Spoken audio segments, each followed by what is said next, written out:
In today's episode, you want me to check if your new BS policies are legal? Sure. You can't cash that check without an account. If you have time to lean, you have time to clean. So let's get started. You want me to check if your new BS policies are legal? Sure. About 10 years ago, I had my first real job working in a fast food chain for minimum wage. It was a shitty job, but it was only to fill a gap between me dropping out of 6th form in February and starting my college course in September. After being there several months, the regional manager came over to visit and said about there being a few incidents regarding money missing from the tills that were never resolved. We're not exactly talking about the heist of the century here. It would be a few pence, or at most £5 out, and this had only happened on a handful of occasions. Most were resolved to being mistaken orders on the tills, or card receipts dropping behind the tills. Because of this, there was a new policy that they implemented where the staff members would each be personally responsible for their tills, meaning they required everybody to come in 15 minutes before their shift and stay 15 minutes after their shift to count the money in the tills. All of this time was unpaid. We were also told if the tills were short, we had to pay it back out of our own pockets on the same day, no exceptions. Of course, if the tills were up, they just call that a win for them and pocket the extra cash. The staff always lose. Naturally, everybody was pissed about this except for one brown nose who said it was great that people have to take responsibility for their mistakes. I guess unpaid overtime will teach us a lesson, right? I'm usually very quiet and introverted, but I will absolutely speak out from something I truly believe in, or protest against something I don't. I was first to speak out against these new policies and questioned their legalities, to which the area manager responded with something along the lines of feel free to check their legality. I assure you that we aren't breaking any laws. So I did exactly that. Later that night I went home and checked our laws, and unsurprisingly everything they were enforcing was illegal here. The area manager is based in Ireland, which more than likely has different employment laws, but his ignorance to our different laws and situation was painfully obvious. I called up the equivalent of a union, they don't exist here either, and they confirmed that it was illegal and advised me not to adhere to the policies.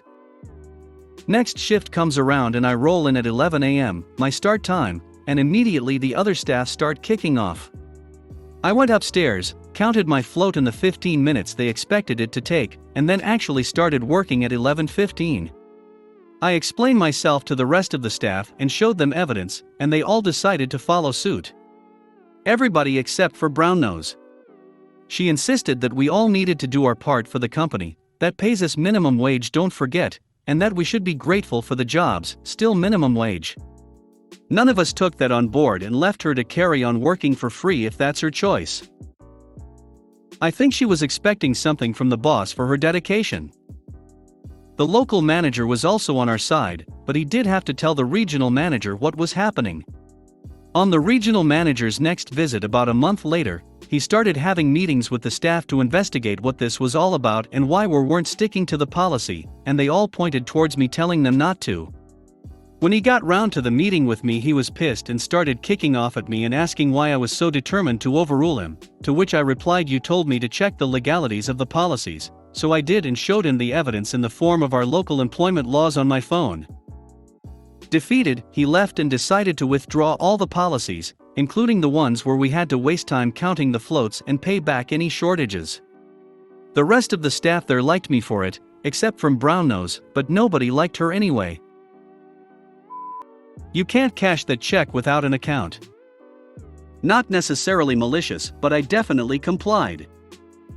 We had an hailstorm in my area and my car was pummeled with the hail. Not a huge deal, as most dentless hail repairs will do it for way cheaper than your insurance pays. Call my insurance and they scheduled me for 3 days later on a Sunday of all things. Lady shows up and takes photos and prints me off a settlement check on the spot. With a slight problem being the check is written out to me and the national financing company I bought my car from years ago. Somehow when I paid off my car they never released my title, and I never noticed. I now cannot deposit my check without NFC releasing their claim on my car, which has been paid off for at least 10 years by this point. After some calling around and jumping through hoops, I am told if I go to National Bank, that issued my insurance check, with some paperwork from NFC releasing all claims on my car, I could cash my insurance check. Fine, but stupid NB isn't in my town, and it is a 45-minute drive to said NB. I verified everything by speaking with a manager at the nearest NB and verified all I needed was the letters, my ID and the check, and he would cash my check. I show up and head to a teller like the local manager told me to do and presented all the required documentation. The teller asked me what my account number was. I told her I didn't have one. She informed me that checks over XYZ amount could not be cashed if a person did not have an account with them. I informed her the LM told me that I could cash this check if I showed the required documentation. She informed me he didn't know what he was talking about and called him over. They had a nice private conversation and collectively informed me that the teller was correct and I had to have an account. Funny enough, as I walked up to the bank, a sign was informing people that if new users signed up for an account and deposited an amount smaller than my insurance check, you would get a $250 sign-up bonus. I asked what was required to set up an account, and lo and behold, it took a whole 10 minutes to set up my new account and about a week for the check to clear and get my $250 bonus. Transferred everything but the required amount to keep the account open because you had to close out in person. I think it was $10 or under. If you have time to lean, you have time to clean. I am a waitress for few weeks in a big restaurant. Each lunch restaurant is divided in few parts, 2 waiters for each. Always a part that is empty earlier than the other. At the end of the service, there is only 1 waiter by part. One day, during my first week, 2 parts were still opened, with me and Lily, an old waitress, 53F. She is easily irritated and wants to control everything. Because she is bad-tempered, boss had never gave her a manager position, and a younger waiter obtained the job. So she became more frustrated and more authoritarian, to have feelings of power. You understand the vicious circle. My part of the restaurant was very calm. So I was taking a few minutes break, quietly looking at the client to see what I would do after. Lily has a few things to do, but as I said before, the service was ending, so not a lot of works. Lily saw and began to telling me off in front of some client, telling me that I am somebody who takes the line of least resistance, that I am selfish to not help others, and that if I choose this job to have a break, I can finish my probation period. This day, I was depressed and shocked.